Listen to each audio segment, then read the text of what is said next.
Welcome to the People I Work With podcast, where I talk to people I work with. And today, I am talking to Chelsea Aragon. once again. Welcome back, Chelsea. Part two. An honored guest. If you missed part one, please go back and listen to that because you gotta get to know Chelsea. As always, I will start with one work-related question. And today, my question is, what are you gonna miss most about Nothing Bundt Cakes? Free cake. Oh my god. Not that I eat it that much, but it's always nice to It have is free pretty cake. nice. The option to just get a free cake. That is pretty nice. You didn't have to think about it. If you didn't know, today is actually Chelsea's last shift at Nothing Bundt Cakes. I will no longer be working with her, and it's sad. It's a gloomy, dreary, cold day here today. But we're at gonna Nothing make it Bundt a good Cakes. day. Yeah, it's gonna be good. A It's gonna good be final great. day. So, I do want to talk about the internship you finished. The last time we talked, you were about to leave, and now you're back. It's a while ago. So, how was it? It was great. It was very flexible, like the job here, so it was perfect. It was very low maintenance, very chill, relaxed. It was more so getting to know the people and making a project or a final review of how sustainability is in a different city in Buenos Aires. Any specific questions or kind of just What was a typical work day, quote unquote, like? work day? So I would go in, depending on the week, 2 to 3 times a week. I'd go in from 10 to 4, and it was a retirement home, so we were basically analyzing the location, how the events that took place there, the activities, the exercises, because it is elderly people, and kind of making it into a project and rating how sustainable it is with the resources that they're using, with mental health, with the food they're eating, things like that. So it was a daily thing of just talking to people, interviewing people, taking pictures, writing things down, and really just getting to know the place and then being able to analyze it on my own.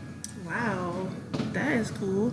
Now, did you know anybody there from here?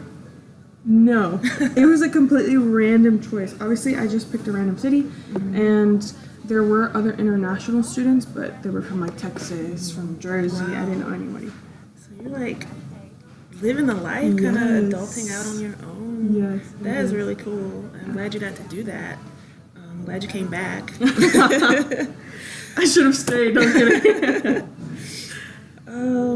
International woman of intrigue because you're leaving again. Yes. Not for school though, right? No. You're just From fun pleasure. travel. From pleasure. Fun travel. Where are you leaving to next week? So I am going to Europe for about a month and a half. I still don't know when I'm coming back. Oh my gosh. Still don't know. But I do have friends that I met in Argentina, and I have a family that will be there during that time. cool. And my best friend is doing her master's in the Netherlands. Nice. So I'll be hopping around. That is so cool. Go ahead and, Go. book my ticket. You can meet me there. Meet me Got my there. bags. Yeah. Okay, that is so cool. So where's your first stop? So I'll be arriving in Amsterdam. My friend lives in Maastricht, which is about 3 hours from Amsterdam. And then from there, I'll spend a week. It's about a week in each place, with the exception of the day trips. So that weekend that I'm with her, we'll be in Germany one day, and then we'll go to Belgium the next day, and then kind of just stay in that area, her college town. Then after that, I'm meeting family in Spain, so in Sevilla, Barcelona, Granada. And then I'm going to Milan, which is where my friends from Argentina are. One of them is studying abroad, and one of them just lives there. So then friends from the US will meet me in Milan. We'll go back to Spain to Barcelona, and then end up in Bilbao in Spain to do Christmas and New Year's. Oh my gosh, that is Yes. so awesome. I'm super excited. As you should be. I'm ready. But then, when you get back, When I get back, it's real life the time. real world. And it hits it's gonna hit very fast. So you've traveled a lot, your whole life. Yeah. And now that you're out of school, are you open to living abroad, looking for a job not in Greensboro, North Carolina? I'm not sure, just because it's always with finances. But that would be a good goal. I just don't know if right now it would be doable for me. Got you. Gotta get your foot in the door. Yeah. Kinda. So what is your dream job? That's a great question. I don't know. I thought that this year of after graduation, no school and like travel and internship would give me like a good idea, but I think it's very honest of me to say that I do not know what I want to do. But I'm being lenient with myself of like figuring out that I'm gonna work the rest of my life. I have the rest of my life to figure it out. Right. And that's cool. You got some awesome experiences. You don't have to have it nailed down yet. Yeah. It'll come to you. Don't be an idiot like me.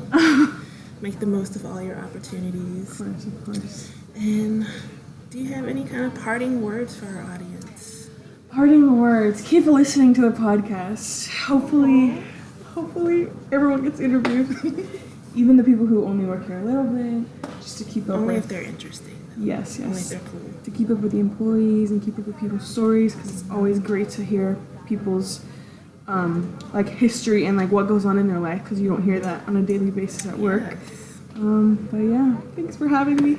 Thank you for saying that, and thanks for being the number one OG guest. The number one Froster and guest. Number one Froster, number one guest. All right, that is it for this episode. Thanks for listening. Peace out.